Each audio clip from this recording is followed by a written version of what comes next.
کہ حضور صلی اللہ علیہ وسلم نے آنکھیں کھول دیں۔ کیا لائے ہو؟ کہتے ہیں گھٹنوں کے بل بیٹھ کے جب میں نے وہ دودھ پیش کیا نا، اور حضور نبی کریم صلی اللہ علیہ وسلم نے مقدس ہونٹوں کے ساتھ وہ دودھ لگایا، اور جب پہلا گھونٹ ٹھنڈے ٹھنڈے دودھ کا حضور کے مقدس حلق سے اترا تو سرکار کے چہرے پر بسم اللہ الرحمن الرحیم۔ السلام علیکم محترم ناظرین، تمام تعریفیں اللہ تبارک و تعالیٰ کے لیے جو بڑا مہربان نہایت رحم کرنے والا ہے۔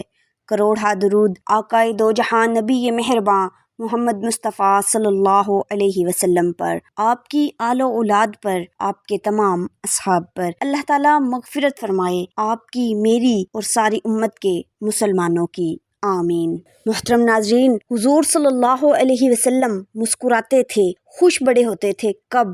جب ایک طرف ابو بکر صدیق بیٹھے ہوتے تھے، جب ایک جانب سیدنا فاروق اعظم بیٹھے ہوتے تھے، جب سامنے مولا علی شیر خدا اور حضرت عثمان غنی بیٹھے ہوتے تھے، اور جب کندھوں پر سیدنا امام حسن اور حسین سوار ہوتے تھے، اور جب حضرت بلال رضی اللہ تعالیٰ عنہ آذان دیتے تھے، اور جب جناب سلیمان فارس کھجوریں توڑ توڑ کے لاتے تھے، اور جب جناب ابو ہریرہ سے حضور صلی اللہ علیہ وسلم فرماتے کوئی کام بھی کیا کر، تو وہ کہنے لگے حضور ٹھیک ہے، فرمایا یہیں بیٹھا رہتا ہے، کوئی کام بھی کر، تو وہ باہر نکلے، اس ستون کی اوڑ سے پھر آ گئے، کہا حضور میں ہو آیا ہوں، میرا کوئی نہیں دل لگتا باہر کسی جگہ پر، اس مجلس پاک کے حسن کو مجھے لگتا ہے فرشتے بھی آسمان کے دروازے کھول کھول کے جھانک کے دیکھتے ہوں گے۔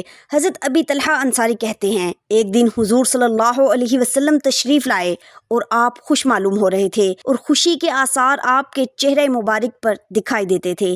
میں نے عرض کیا حضرت آج تو بہت خوش معلوم ہو رہے ہیں۔ آپ نے فرمایا میرے رب کی طرف سے ابھی وہی آئی ہے کہ جو شخص آپ کی امت میں سے آپ پر درود پڑھے گا، اللہ تعالیٰ اس کے نامہ اعمال میں 10 نیکیاں لکھے گا، اور 10 گناہ معاف فرمائے گا، اور 10 درجے بلند کرے گا۔ محترم ناظرین، حضرت ابو بکر صدیق رضی اللہ تعالیٰ عنہ فرماتے ہیں کہ میں حضور صلی اللہ علیہ وسلم کے ظہور نبوت سے پہلے یمن گیا۔ میں قبیلہ ازد کے ایک عالم کی خدمت میں حاضر ہوا، وہ لوگوں کے علوم سے بہت سی چیزیں جانتا تھا۔ جب اس شیخ نے مجھے دیکھا تو اس نے کہا میرا خیال ہے کہ تو اہل حرم سے ہے۔ میں نے کہا ہاں۔ پھر اس نے کہا میرا خیال ہے تو اہل قریش سے ہے۔ میں نے عرض کیا جی ہاں۔ پھر اس نے کہا میرا گمان ہے کہ تو قبیلہ تمیم سے ہے۔ میں نے کہا ہاں میں تمیم سے ہوں، میرا نام عبداللہ بن عثمان بن تمیم مرہ ہے۔ اس نے کہا باقی ایک نشانی رہ گئی ہے، تو اپنے پیٹ سے کپڑا اٹھا۔ میں نے کہا میں نہیں اٹھاتا جب تک تو مجھے اس معاملے کی خبر نہ دے۔ اس شیخ نے کہا میں علم صحیح میں یہ خبر پاتا ہوں کہ حرم میں ایک نبی صلی اللہ علیہ وسلم کا ظہور ہوگا، اس کے کام نبوت میں ایک نوجوان اور ایک بوڑھا معاون بنے گے، پس جوان تو اس کے غم میں شریک ہوگا اور اس کا مصائب سے دفاع کرے گا، پس بوڑھا سفید رنگ کا ہوگا اور نحیف جسم، اور اس کے پیٹ پر ایک تل کا نشان ہوگا، اور اس کی بائیں ران پر بھی ایک نشانی ہوگی۔ بس تو اب مجھے وہ دکھا جو تو نے مجھے کہا تھا، سوائے اس نشانی کے جو ران پر ہے، کیونکہ وہ حصہ سطر میں شامل ہے تاکہ تمام نشانیاں مکمل ہو جائیں۔ حضرت ابو بکر صدیق کہتے ہیں کہ میں نے پیٹ سے کپڑا اٹھایا، اس نے ایک تل میری ناف کے اوپر دیکھا اور کہا رب کعبہ کی قسم وہ تو ہی ہے۔ پھر اس نے کہا میں تجھے قبل از وقت ایک بات کہتا ہوں، تو اس سے بچنا۔ حضرت ابو بکر صدیق کہتے ہیں میں نے کہا وہ کیا ہے؟ اس نے کہا ہدایت سے اعراض کرنے سے بچنا، اور صحیح راستے سے اعراض کرنے سے بچنا، اور اللہ تعالیٰ سے اس چیز کے بارے میں ڈرنا جو وہ تجھے عطا کرے۔ حضرت ابو بکر رضی اللہ تعالیٰ عنہ فرماتے ہیں میں نے یمن میں اپنی ضروریات پوری کی، اور جب میں واپس آنے لگا تو اس شیخ سے ملنے گیا، تو اس شیخ نے کہا میں نے اس نبی صلی اللہ علیہ وسلم کی تعریف میں کچھ شعر کہے ہیں، وہ سنتے جاؤ۔ میں نے کہا بہت اچھا۔ حضرت ابو بکر فرماتے ہیں کہ میں جب مکہ پہنچا تو حضور صلی اللہ علیہ وسلم نے نبوت کا اعلان کر دیا تھا۔ میرے پاس عقبہ بن ابی معیط اور شیبہ اور ربیعہ اور ابو جہل اور ابو البختری اور قریش کے سردار آئے۔ میں نے ان سے کہا کیا کوئی حادثہ پیش آیا ہے یا کوئی اہم بات ظاہر ہوئی ہے؟ انہوں نے کہا اے ابو بکر، اس وقت سب سے بڑا خطیب ابو طالب کا یتیم بھتیجا بنا ہوا ہے، اور وہ گمان کرتا ہے کہ وہ نبی مرسل ہے۔ اے ابو بکر تو سفر میں نہ ہوتا تو ہم انتظار نہ کرتے، یعنی اس کا کام تمام کر دیتے، معاذ اللہ۔ اب تو آ گیا ہے، پس آپ کا فیصلہ ہمارے لیے کافی اور وافی ہے۔ حضرت ابو بکر کہتے ہیں کہ میں نے ان کو اچھی بات کہہ کر رخصت کر دیا اور میں نے لوگوں سے پوچھا کہ حضور صلی اللہ علیہ وسلم کہاں ہیں؟ لوگوں نے کہا ختیجہ کے گھر میں۔ میں گیا اور دروازہ کھٹکھٹایا۔ آپ صلی اللہ علیہ وسلم باہر تشریف لائے۔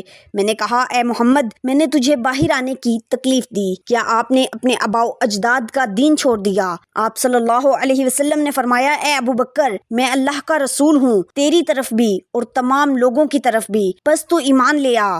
میں نے کہا آپ کی نبوت کی دلیل کیا ہے؟ آپ نے فرمایا وہ شیخ جس سے تو یمن میں ملا تھا۔ میں نے کہا یمن میں تو بہت شیخوں سے ملا ہوں۔ آپ نے فرمایا وہ شیخ جس نے تجھے اشعار دیے ہیں۔ میں نے کہا اے میرے حبیب، آپ کو کس نے خبر دی ہے؟ آپ صلی اللہ علیہ وسلم نے فرمایا اس ذات عظیم نے جس نے مجھ سے پہلے انبیاء کو مبعوث فرمایا۔ حضرت ابو بکر صدیق رضی اللہ تعالیٰ عنہ کہتے ہیں میں نے کہا اپنا ہاتھ بڑھائیں تاکہ میں بیعت اسلام کر لوں۔ میں نے کہا اشہد اللہ الہ الا اللہ وانک رسول اللہ۔ حضرت ابو بکر صدیق کہتے ہیں میں واپس لوٹا اور میں نے حضور صلی اللہ علیہ وسلم کو اپنے اسلام پر سب سے زیادہ خوش پایا۔ آپ صلی اللہ علیہ وسلم انتہائی خوش تھے۔ حضرت امیہ بن مخشی حضور صلی اللہ علیہ وسلم کے صحابہ میں سے ہیں۔ وہ فرماتے ہیں کہ ایک مرتبہ حضور صلی اللہ علیہ وسلم تشریف فرما تھے اور ایک شخص آپ صلی اللہ علیہ وسلم کے پاس کھانا کھا رہا تھا۔ اس نے بسم اللہ نہیں پڑھی تھی۔ جب اس نے آخری لقمہ منہ کی طرف اٹھایا تو کہا بسم اللہ اولہ و آخرہ۔ یہ سن کر حضور صلی اللہ علیہ وسلم مسکرائے اور فرمایا شیطان شروع سے اس کے ساتھ کھا رہا تھا۔ جب اس نے بسم اللہ پڑھی، اللہ کا نام لیا، تو شیطان نے جو اس کے پیٹ میں تھا سب کہہ کر دیا، کیونکہ وہ اس کھانے سے جس پر اللہ کا نام لیا جائے نہیں کھاتا اور اس گھر میں جس میں یاد خدا نہیں ہوتی نہیں آتا۔ حضرت ابو ہریرہ رضی اللہ تعالیٰ عنہ فرماتے ہیں ایک روز حضور صلی اللہ علیہ وسلم جنت کا تذکرہ فرما رہے تھے۔ آپ کے پاس ایک دیہاتی بیٹھا ہوا تھا۔ آپ نے فرمایا ایک شخص جنت میں کہے گا اے رب میں کاشتکاری کرنا چاہتا ہوں۔ اس سے کہا جائے گا کیا اس جنت میں تیرے لیے ہر وہ چیز نہیں جو تو چاہتا ہے؟ وہ عرض کرے گا ضرور، تمام چیزیں موجود ہیں، لیکن میں زراعت کو پسند کرتا ہوں۔ بس فوراً بیج ڈالا جائے گا اور ایک لمحے میں کھیتی پک جائے گی اور صاف ہو کر گندم کے ڈھیر لگ جائیں گے پہاڑوں کی طرح۔ اللہ تعالیٰ کہیں گے لے اے ابن آدم، تو سیر نہیں ہوتا۔ یہ سن کر ایک دیہاتی نے کہا یہ چاہت تو صرف قریش یا انصار کریں گے کیونکہ وہ زراعت پیشہ ہیں، ہم تو زراعت پیشہ نہیں ہیں اور نہ ہم اس کی چاہت کریں گے۔ یہ سن کر حضور صلی اللہ علیہ وسلم مسکرا دیے۔ حضرت انس فرماتے ہیں کہ ہم حضور صلی اللہ علیہ وسلم کے پاس ہنس رہے تھے، آپ صلی اللہ علیہ وسلم خود بھی ہنس رہے تھے۔ حضور صلی اللہ علیہ وسلم نے دریافت فرمایا تمہیں پتہ ہے میں کیوں ہنس رہا ہوں؟ صحابہ اکرام نے جواب دیا اللہ اور اس کا رسول ہی جانتا ہے۔ آپ صلی اللہ علیہ وسلم نے فرمایا ایک بندے کے اپنے رب سے مخاطب ہونے پر وہ کہہ رہا تھا اے رب کیا تو نے مجھے ظلم کرنے کی قوت نہیں دی؟ اللہ تعالیٰ فرمائیں گے بے شک۔ وہ عرض کرے گا پھر میں اپنے خلاف اپنے علاوہ کسی کی گواہی قبول نہ کروں گا۔ اللہ تعالیٰ فرمائیں گے آج تو خود ہی اپنا حساب کرنے کے لیے کافی ہے اور کرامن کاتبین تیرے گواہ ہیں۔ پھر اس کے منہ پر مہر لگا دی جائے گی اور اس کے اعضاء سے کہا جائے گا کہ بولو، تو اس کے اعضائے بدن اس کے خلاف گواہی دیں گے۔ تو وہ کہے گا میں تمہیں بچانے کی کوشش کر رہا ہوں اور تم جہنم میں جانے کی۔ حضرت انس فرماتے ہیں کہ ایک دن حضور صلی اللہ علیہ وسلم تشریف فرما تھے، اچانک آپ پر غنودگی سی طاری ہوئی، پھر آپ نے مسکراتے ہوئے سر مبارک اٹھایا۔ ہم نے عرض کیا یا رسول اللہ آپ کیوں مسکرائے؟ آپ نے فرمایا ابھی ابھی مجھ پر سورہ کوثر نازل ہوئی ہے۔ پھر آپ صلی اللہ علیہ وسلم نے اس سورت کی تلاوت فرمائی بسم اللہ الرحمن الرحیم انا اعطیناک الکوثر فصلی لربک وانحر ان شانئک ھو الابتر۔ فرمایا تم جانتے ہو کوثر کیا ہے؟ ہم نے عرض کیا اللہ اور اس کا رسول ہی زیادہ جانتے ہیں۔ آپ صلی اللہ علیہ وسلم نے فرمایا یہ وہ نہر ہے جس کا میرے رب نے مجھ سے وعدہ کیا تھا، وہ حوض کی طرح ہے، قیامت کے دن میری امت اس پر آئے گی، اس کے پینے کے برتن ستاروں کی تعداد کے بقدر ہوں گے۔ حضرت سعید فرماتے ہیں کہ حضرت عمر نے آپ صلی اللہ علیہ وسلم کے پاس داخل ہونے کی اجازت طلب کی اور آپ کے پاس قریش کی عورتیں یعنی آپ صلی اللہ علیہ وسلم کی ازواج تھیں، نان و نفقے کے بارے میں زیادتی کی طلبگار تھیں۔ ان عورتوں کی آواز آپ کی آواز سے بلند ہو رہی تھی۔ جب حضرت عمر کو داخلے کی اجازت مل گئی تو وہ عورتیں فوراً پردے میں چھپ گئیں۔ یہ منظر دیکھ کر حضور صلی اللہ علیہ وسلم مسکرا دیے۔ حضرت عمر نے عرض کیا اللہ تعالیٰ آپ کو ہنساتا رہے، میرے میرے ماں باپ آپ پر قربان ہوں۔ حضور صلی اللہ علیہ وسلم نے فرمایا مجھے ان عورتوں پر تعجب ہے کہ یہ میرے پاس تھیں، جب تیری آواز سنی تو بھاگ کر چھپ گئیں۔ پھر حضرت عمر رضی اللہ تعالیٰ عنہ نے عرض کیا یا رسول اللہ آپ زیادہ حقدار ہیں کہ یہ عورتیں آپ سے ڈریں۔ پھر حضرت عمر ان عورتوں کی طرف متوجہ ہوئے اور فرمایا اے اپنی جان کی دشمنوں، مجھ سے ڈرتی ہو اور حضور صلی اللہ علیہ وسلم سے نہیں ڈرتی؟ تو ان عورتوں نے کہا تو زیادہ سخت ہے حضور صلی اللہ علیہ وسلم سے۔ پھر آپ نے فرمایا اے عمر قسم ہے اس ذات کی جس کے قبضہ قدرت میں میری جان ہے، شیطان اس راستے پر نہیں چلتا جس راستے پر تو چلتا ہے۔ حضرت عائشہ صدیقہ بیان فرماتی ہیں کہ جب لوگوں نے مجھ پر تہمت لگائی تو مجھے عرصے تک پتہ نہ چلا۔ ام مستح کے بتلانے پر خبر ہوئی۔ ادھر حضور صلی اللہ علیہ وسلم لوگوں سے مشورہ کرتے، لوگ مختلف قسم کے مشورے دیتے۔ ایک دن حضور صلی اللہ علیہ وسلم خود میرے پاس تشریف لائے اور فرمایا اگر تو بری ہے تو اللہ تعالیٰ تجھ کو بری کر دے گا، اور اگر تجھ سے غلطی ہو گئی ہے تو معافی مانگ لے، اللہ تعالیٰ معاف کر دیں گے۔ فرماتی ہیں کہ اس سے قبل کئی راتیں ایسی گزریں کہ میں روتی رہی اور نیند نہ آئی۔ حضور صلی اللہ علیہ وسلم کے اس فرمانے پر نہ میرے والد نے کوئی جواب دیا اور نہ میری ماں نے۔ حضرت عائشہ کی والدہ فرماتی ہیں کہ حضور صلی اللہ علیہ وسلم ابھی اس مجلس سے جدا نہ ہوئے تھے کہ آپ صلی اللہ علیہ وسلم پر وحی کا نزول شروع ہو گیا۔ جب وحی منقطع ہوئی تو حضور صلی اللہ علیہ وسلم ہنس رہے تھے۔ آپ صلی اللہ علیہ وسلم نے سب سے پہلا جو کلمہ فرمایا وہ یہ تھا کہ اے عائشہ اللہ تعالیٰ نے تجھے بری کر دیا ہے۔ حضرت زید بن اسلم اپنے والد سے نقل کرتے ہیں کہ ایک رات حضور صلی اللہ علیہ وسلم سفر کرتے رہے اور حضرت عمر حضور صلی اللہ علیہ وسلم کے ساتھ سفر کر رہے تھے۔ حضرت عمر نے ایک بات پوچھی تو آپ نے کوئی جواب نہ دیا۔ حضرت عمر نے پھر پوچھا، آپ نے کوئی جواب نہ دیا۔ انہوں نے 100 بار دریافت کیا، آپ پھر بھی خاموش رہے۔ میں نے اپنے آپ کو مخاطب کیا، اے عمر تیری ماں تجھے روئے، حضور صلی اللہ علیہ وسلم نے تیری باتوں کا جواب نہیں دیا۔ میں نے اپنا اونٹ تیز کر لیا اور سارے مسلمانوں سے آگے نکل گیا، اس ڈر سے کہ کہیں میرے بارے میں وحی نازل نہ ہو جائے۔ ابھی تھوڑی دیر گزری تھی کہ ایک پکارنے والے نے مجھے پکارا۔ میں نے اپنے دل میں کہا شاید تیرے بارے میں قرآن نازل ہو گیا ہے۔ میں آپ صلی اللہ علیہ وسلم کی خدمت میں حاضر ہوا اور سلام کیا۔ آپ صلی اللہ علیہ وسلم نے فرمایا کہ آج مجھ پر ایک سورہ نازل ہوئی ہے اور یہ مجھے اس ساری دنیا سے محبوب ہے جس پر سورج طلوع ہوتا ہے۔ پھر آپ صلی اللہ علیہ وسلم نے یہ آیت تلاوت کی، اِنَّا فَتَحْنَا لَكَ فَتْحًا مُبِينًا۔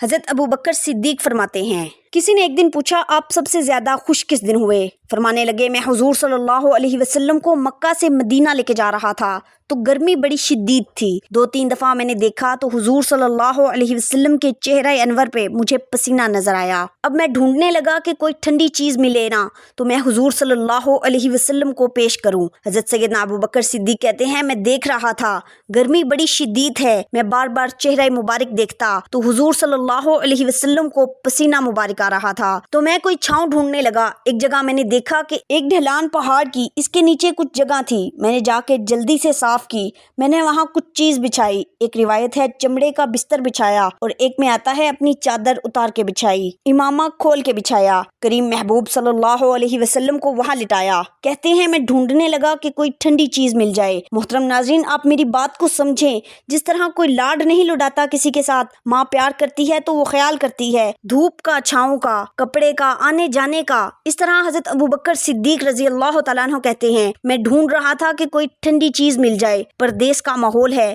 مسافر ہیں ہم۔ ایک چرواہا بکریاں چرا رہا تھا، میں نے اسے کہا تھوڑا دودھ دو گے تو کہنے لگا پیسے زیادہ لوں گا۔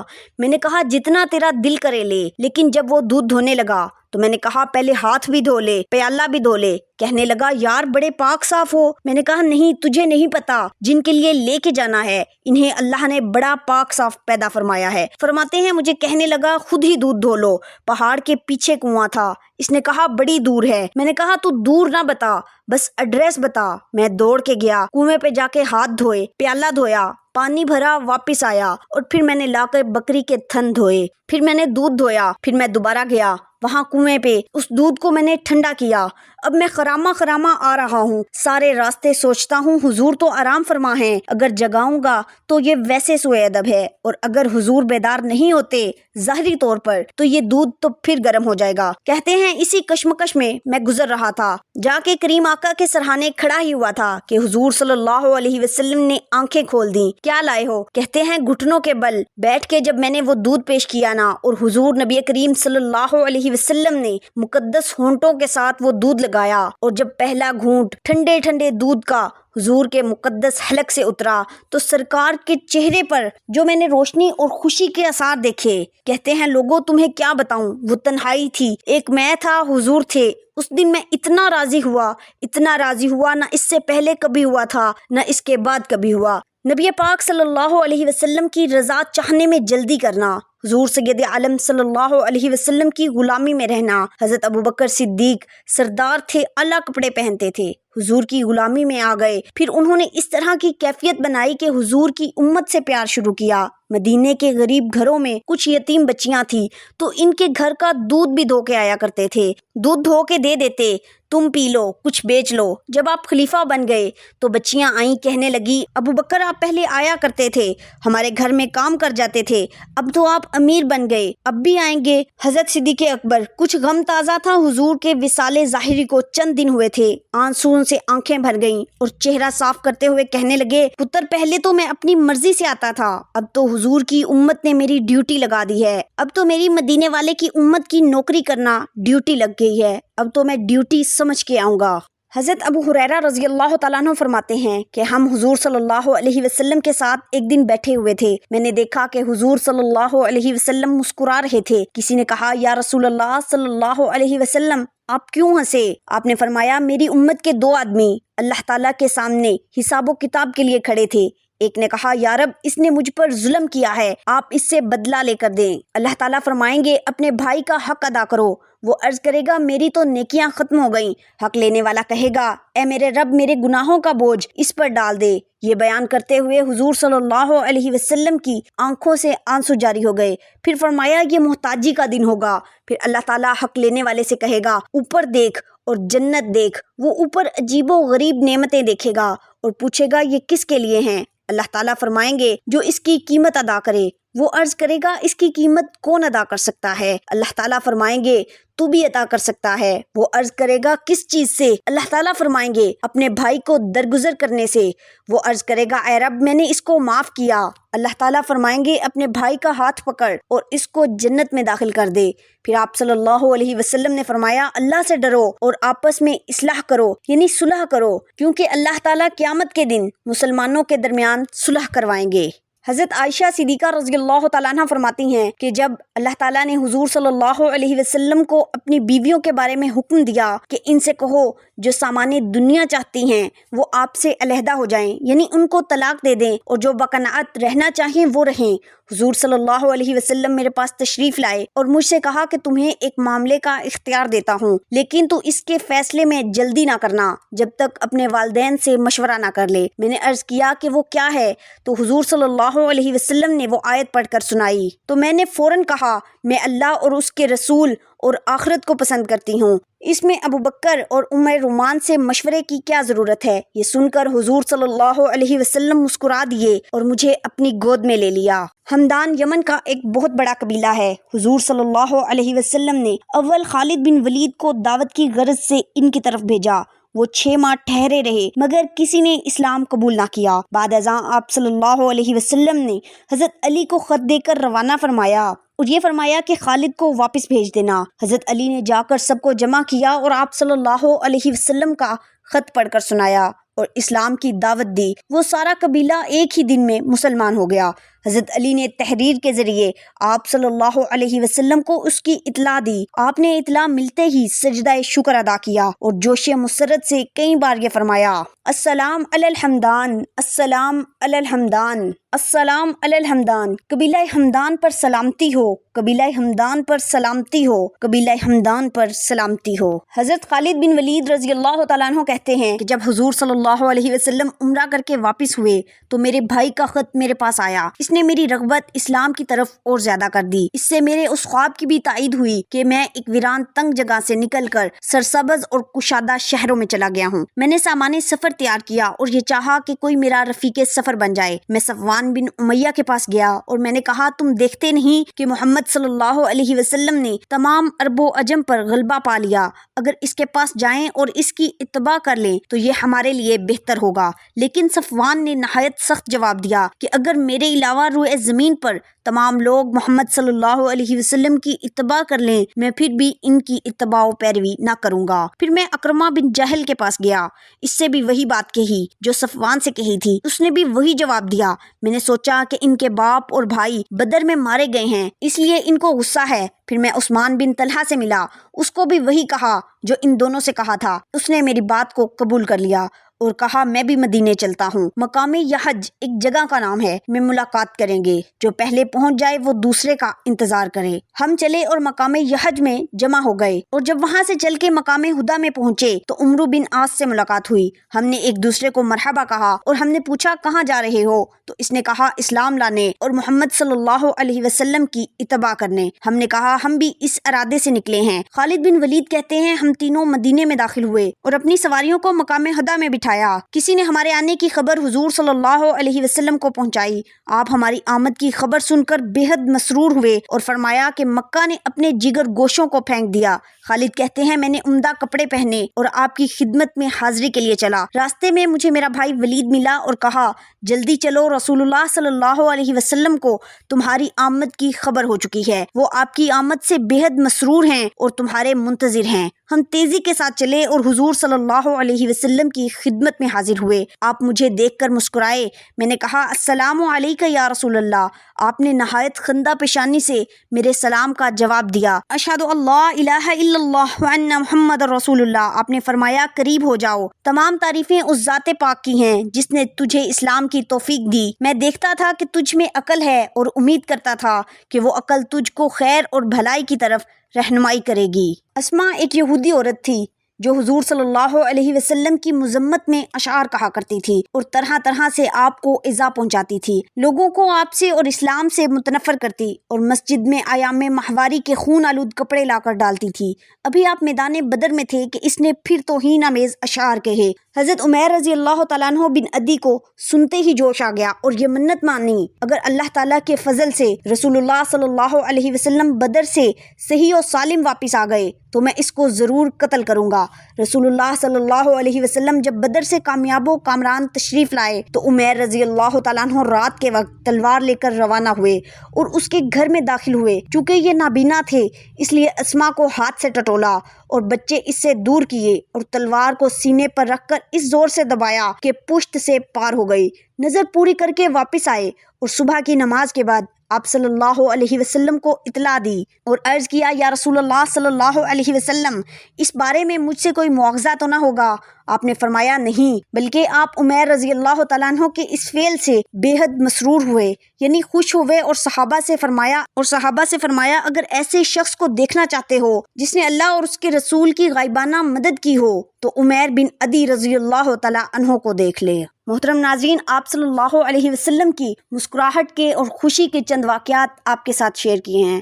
امید کرتی ہوں آپ کو آج کی ویڈیو پسند آئی ہوگی۔ ویڈیو اچھی لگے تو اسے لائک کریں اور اگر ابھی تک چینل کو سبسکرائب نہیں کیا تو چینل کو سبسکرائب کریں اور کمنٹ باکس میں اللہ تعالیٰ کے 99 ناموں میں سے ایک نام ضرور ٹائپ کریں۔ ملتے ہیں اگلی ویڈیو میں، تب تک کے لیے اللہ نگہبان۔